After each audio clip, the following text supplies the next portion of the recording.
नमस्कार, मी सोमेश नागनाथ क्षीरसागर. आज मोहोळ नगर परिषद सार्वत्रिक निवडणूक 2025च्या निमित्तानं या ठिकाणी बोलण्यासाठी आलो आहे. मोहोळचा विकास, मोहोळमध्ये प्रलंबित असणारे प्रश्न म्हणजे पाणी प्रश्न आहे आणि दुसरा प्रश्न आहे बस स्टँड. त्याबद्दल थोडंसं काय?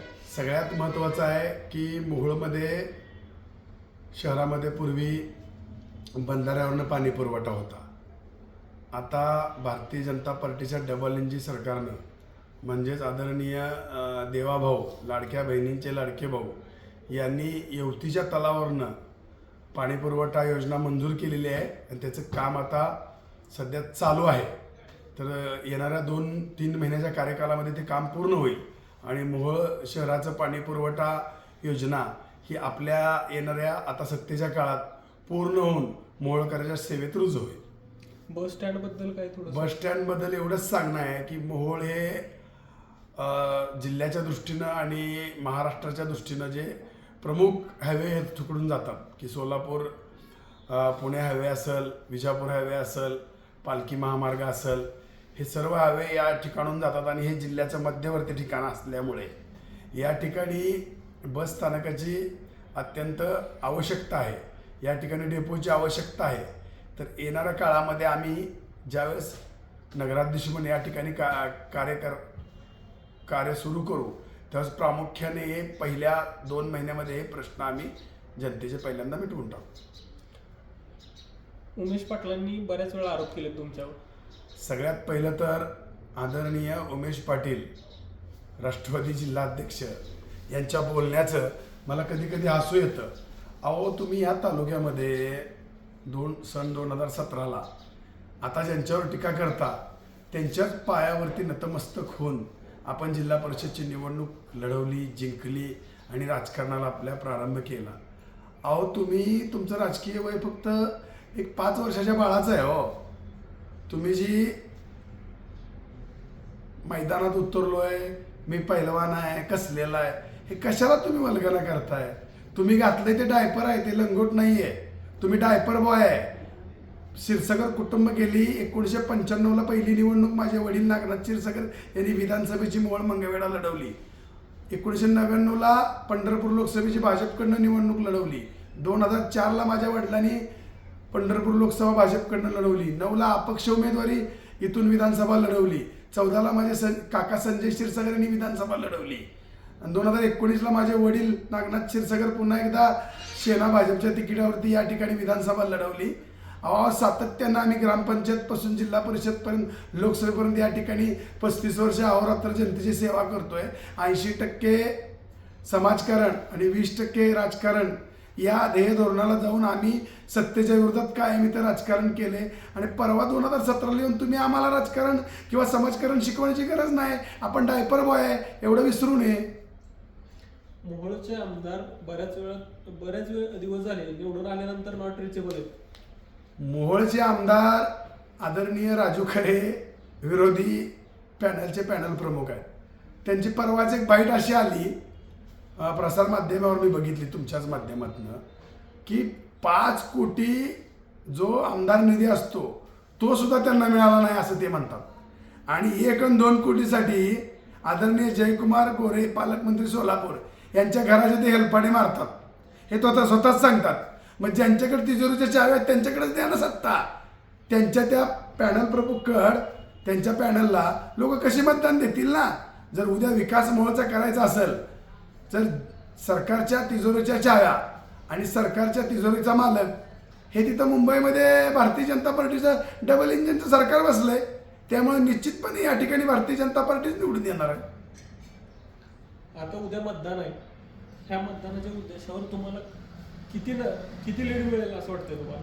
निश्चितपणे मोहोळची जनता या ठिकाणी जे काही भरभरून मतदान देणार आहे ते अतिशय भरपूर मतदान देणार आहे. प्रचंड बहुमताने आमचं संपूर्ण पॅनल, आमचे नगराध्यक्ष आणि 20ही नगरसेवक भारी बहुमताने निवडून येणार. त्यात माझ्या मनात कुठलीही शंका नाही, कारण आमच्या पाठीमागे नागनाथ महाराजांचा आशीर्वाद आहे.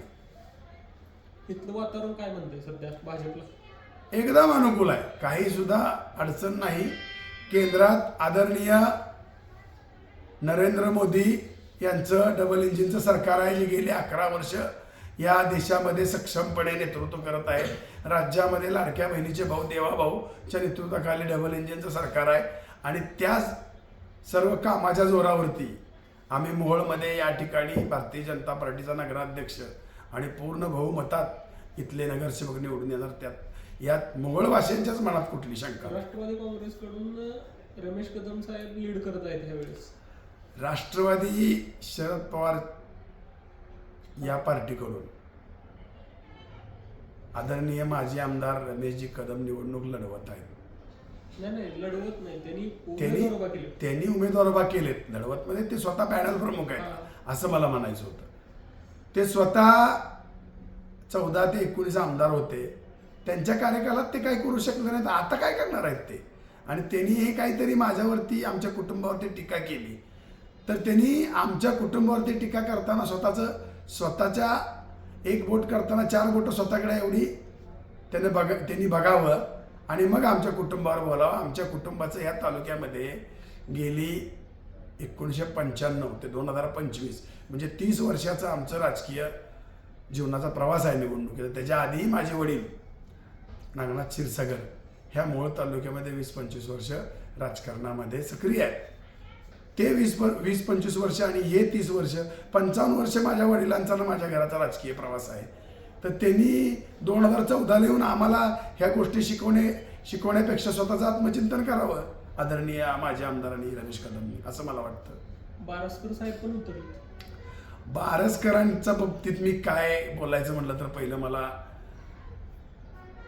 हसू येतं की जो माणूस 2016च्या नगर परिषद निवडणुकीमध्ये ज्यांना शिव्या देऊन 3 जागा घेऊन निवडून आला, तोच माणूस पुन्हा त्यांच्या पायावर नतमस्तक होऊन नगराध्यक्ष झाला.